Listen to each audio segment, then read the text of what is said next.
here to talk to you about CITIZAN. It's another super fun acronym. You guys are going to have a collection of these today. So it's the Coastal Intertidal Zone Archaeological Network.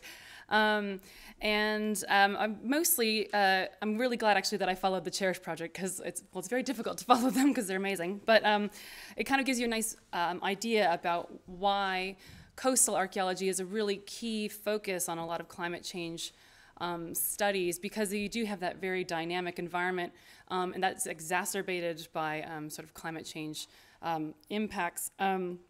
So I'm going to show you lots of pictures of smiling people to kind of keep things on the positive note today. So these are some of our volunteers down at Mersey Island in Essex. And we work with communities. We work with local communities to look at archaeology that's threatened by these changes, by erosion, by runoff, etc. And working with local communities is amazing because they know the area way better than we do. No doubt, and they know when things are different, and especially on the coast, you get people who walk their dogs there every day. They see when things are different. So what we do is work with people to sort of give them archaeological eyes, I guess, to sort of see when things are different and to know when that's important or not, and what to do about it. So to sort of make it proactive. So we'll move along. So here, we're funded by Heritage Lottery Fund. That's another thing that's popped up a lot today. So thank you very much to them.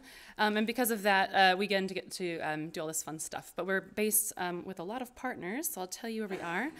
We're going from Wales now. We're going towards England. We cover the whole of the English coast, so we've got a fair whack of things to look at. It's about 10,000 kilometers, which is, again, why we cannot do it all ourselves. There are 8 of us. So it's quite a lot to cover. But we work in partnership with quite a few amazing folks. We already talked about the National Trust being big coastal landowners. The Crown Estate as well own quite a bit of the foreshore. We're based in 3 different offices around the country to be closer to the coast and to our sort of local communities. So we're based with MOLA, which is the Museum of London Archaeology, down in London. That's where I came from today. So again, sorry I was late. But we're also based up with Council for British Archaeology. So they work with a lot of community groups. So they've got really 40 years of experience working with community groups all over Britain. And they're a really great partner. So that's up in York, which is not on the coast, I know, and down in Portsmouth as well. So with the Nautical Archaeology Society. So again, they bring in that expertise in maritime archaeology, which again, we find out a lot on the coast. But I'm here to talk to you because our brief today is on climate change. So we'll sort of fill in the picture sort of from the English side of things. So very similar stuff. We were finding amazing things this summer, but we'll fill in the people, I guess, the people element to archaeology. So public concern in the UK is on the increase, which I guess is good because then at least it's on people's radars. That's nice to know. But for us, it's sort of, it's 75% people in the UK interviewed recently said they were fairly concerned about climate change, which, as you can tell from my accent, is kind of a nice change because in America the number is not so high. But coastal communities, especially because we are an island, are definitely at risk. And this is talking about risk assessments here. We should probably have not taken this photo because we shouldn't be on this promenade. I'll tell you that. But you get storm surges as well as erosion and things like that. We've already covered that, so I won't really talk about that too much. But 17% of the UK population live on the coast. And so, coastal erosion and climate change that affects the coast is very important to us as a community. We'll kind of skip over a lot of this, but it is people on the coast are more disadvantaged. They're going to be more affected by these climate change issues because they won't be as quickly able to adapt to them because, that costs money. So what we're trying to do is try to help people who are on the coast and need to be aware of things, and also to give them a tool to be more proactive about climate change, which is good. So what we did over the summer, we've been working since 2015. We were kind of brought about after that winter storms we were just talking about, the 2013-14 storms where railways were being washed out, and Dawlish was looking like a hammock, you know, that kind of crazy stuff. So we were running this perception test about people. What do you guys think of when you think of the seaside? And these are people who, you know, just visit the seaside. And so we were asking, you know, kind of close your eyes, think what you think of when you see the sea. We had 61 respondents to our survey. This is in 2018, by the way. And these are people who go to the coast every day. So what they think of course, is sea and sand and dogs. And but you'll see history, shipwrecks, and old buildings is very low.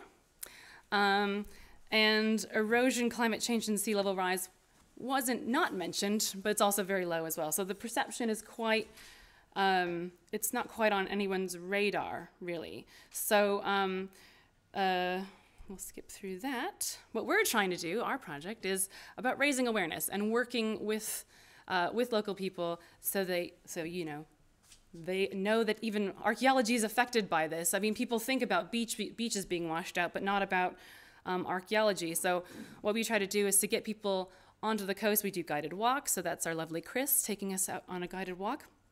And we do sort of stalls and things like that at local events. Because you have to sort of convey these messages, and sort of archaeology is quite fun. It tells stories, and that's probably why you guys are all here, I assume. But it's how we can convey the message of climate change as well through these stories. So what we do here, this is an example down on the southeast in East Sussex. Called Pet Level. It's another one of those submerged forest landscapes like we heard earlier. So I don't know if you can see, it's a big root system. And it's quite difficult to get your head around sea level rise and things until you can start seeing a landscape like this, because then you can see, oh, trees don't belong on the beach. And sometimes it's easier for us to even bring artistic renditions of what landscapes would have looked like, because looking at brown stumps in the mud is fun for some, but not for all. I can accept that. And so it can be quite difficult to visualize what these landscape shifts would have looked like. So for us, that was really useful. You got a little deer there. It's quite sweet. And it kind of helps people to visualize this. So that was that same landscape. That was Pet Level. But we also rely on local flood memory, because, you know, people know that. You guys, you'll have remember what local floods would be like. And so here's one a little bit further up the coast for us. So this is in Suffolk, when a seawall breached, and now it's all brackish back there. So that mud back here is all sort of brackish water. And look what happened to the trees when brackish water gets next to them. They die and they go gray, and so we can sort of see that process of how did we get from lovely trees to brown stumps in the mud, and in sort of using people's own remembering of these. This is the 53 flood, the big one, and you can see that scar on the landscape still. So this will be archaeology one day as well. So that's quite nice. But mostly it's about hands-on learning. It's about getting people into the landscape. So, and it's just great fun. So these are some local school kids, again, down at our Stumps in the Mud at Pet Level. And they're here kind of getting their first taste of what it's like to experience archaeology on the coast. Because when you think of beaches, you think of fun and sand. And we were out there actually helping to record some of these peat deposits and trees, and they had a great time. Actually, they really picked it up right away, and then they could start identifying which ones were oak and things like that. But it's all about being in that landscape, actually, that helps them understand these changes. Seeing it firsthand is really the key, we think. And here's the key to the name, citizen science. I don't know if you guys have heard this term bandied around, but it's basically about crowdsourcing data. So I think that was a question earlier about how can people respond to these changes, and how can they report them. Well, we have like a whole team, a whole network of folks all around the country who can use our smartphone app to then record archaeology and changes when they see them. So it has a map with all sorts of lovely points on it, and it's free to download. It works offline. I don't know if anyone's ever been to the coast before, and the coverage is not good. which is, yeah, really good. But also it's got a GPS on it. It's got a camera on it. And you can control the forms. You can type into things and send it off to us. And you can do it on Wi-Fi, so you don't have to pay anything. And that means that anybody who has a smartphone in their pocket can then record archaeology if they see it. Let's see here. And I think the key thing is as well, people are actually making a tangible contribution to archaeology. It's not that the archaeologists are doing the work, it's that everybody's doing the work.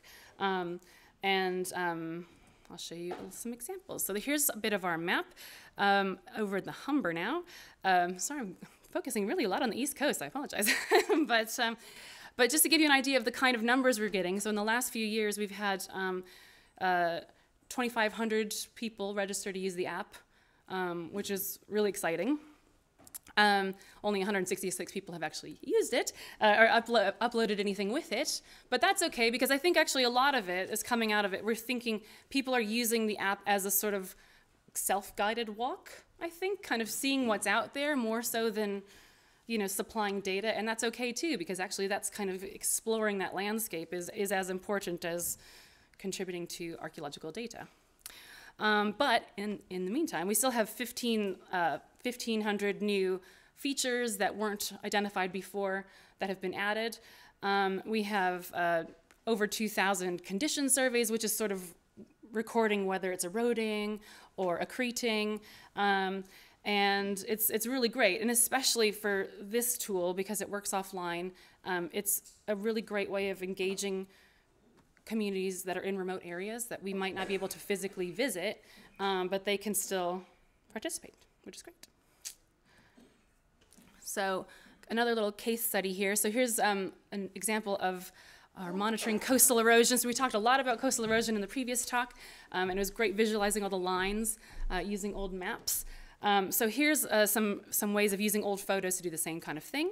So here's a photo of Beltute in East Sussex again. So we've got nice white chalky cliffs in 1976. And we'll zoom in here because if you can see this little, just to the right of the 1976, there's like a black line. Yeah, there. Okay, keep an eye on that guy. So. You can see here now, it's actually a shaft in the chalk that has been eroded through, kind of like a slice. So the chalk fell away, and then this shaft was exposed. And if you zoom in again, you can see these actually hand and footholds here. So some guy had to dig that by hand and climb up and down it, which is not an enviable task. And if you also look down here, do you see these guys in the yellow Mac here? That's the scale here we're talking. It's a big one. It was big. And it's quite spectacular. Basically in a few years, by 1982, I believe, again, the cliff had receded and it was gone.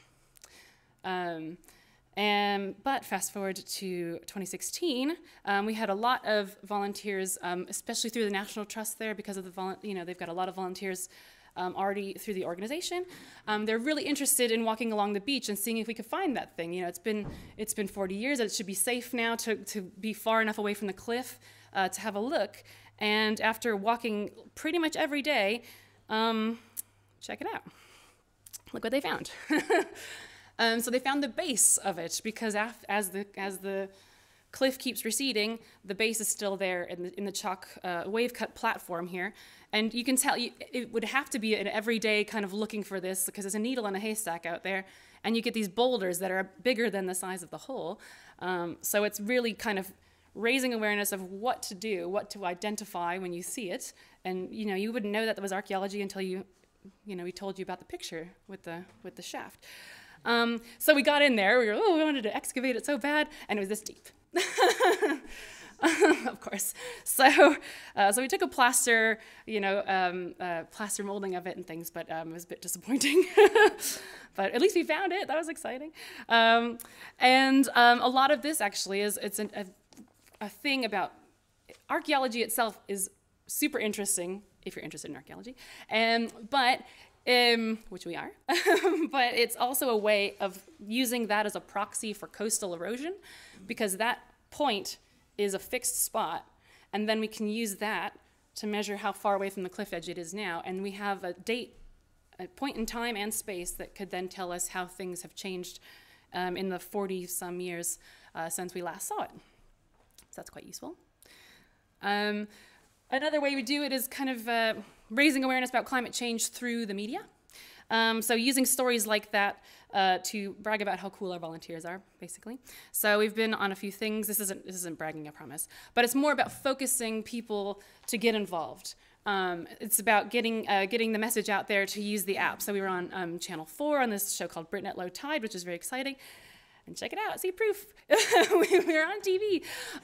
But we use a very targeted media campaign online to encourage people to use the app and to be involved and to join our gang and have a good time doing it. And one last little note. So we try to work with all age groups, all socioeconomic classes, etc. And it's just really good. It's a nice leveling playing ground because everyone likes the beach. And it's great for everyone to come out and get involved. Here's a case study of us working with some young folks in Hull. We taught them how to use the app. It's kind of like, ooh, whizzy technology, very exciting. And about how to record it using photos and, very, scaled approach, very archaeological. And so they were recording photos using selfies, which is fine because actually it's how they interact with their sense of place. So it's kind of an unexpected turn, actually, of how people record archaeology in their own way. But they were into it. They loved it. So that was good, inspiring the next generation. And I guess my last little note here is, so I talked about before about making climate change relevant, like, well, anyone can say that, but did we? I don't know. But I can say from our evaluation forms that 98% of people had a good time, which is great. I'm worried about the 2%, but that's okay. And 90% said that they felt they'd learned something about archaeology, awesome. And 74% said they learned something new about erosion and coastal change, which actually is the key part of this. And that maybe mirrors with the people who are 74% who are worried about climate change recently interviewed as well, but who knows? And I think the key thing is you just got to keep trying. It's because we live in a democracy and we are all voters. So you can inspire people to take action and not feel like they can't do anything about it. And also just having a great time is really fun. So I feel like we've met a lot of amazing people and supported a lot of really great networks. And I think for our project, as well as a lot of grant-funded projects, you're always worried about talking about sustainability. We were talking about what to do when you're investing money in something and you don't want it to be a waste, right? So this is a big thing about you've got to inspire people and you want to make them keep coming back and keep having fun and creating a community of your own. Who can then sort of take that experience and teach others as well. So thank you for having me today. And that's the end of my talk. Thank you.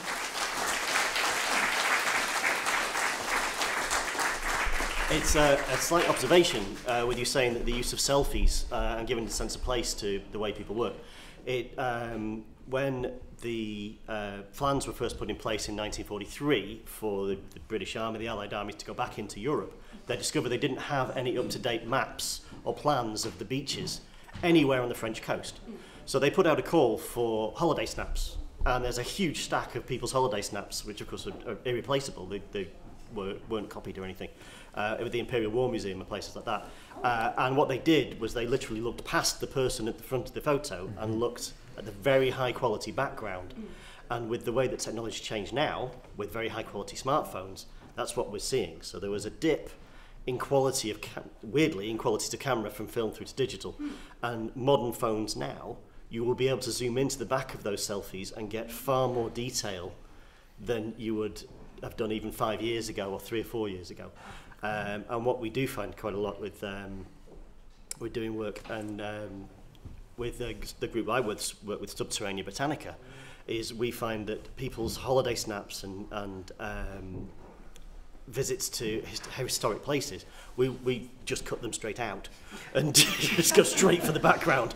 And more modern photography techniques, we get people where actually we can especially on the beaches, we can look into cave entrances. Wow. In the back of photos from the 40s and 50s. Then through the 70s and 80s we can't, and then now we get to the point where we can again. So it may be that as technology changes, and with the app, that becomes a resource that you're recording it, and you've got a legacy there, not just of the person taking this selfie, but the legacy of everything that's behind them. Absolutely. Yeah.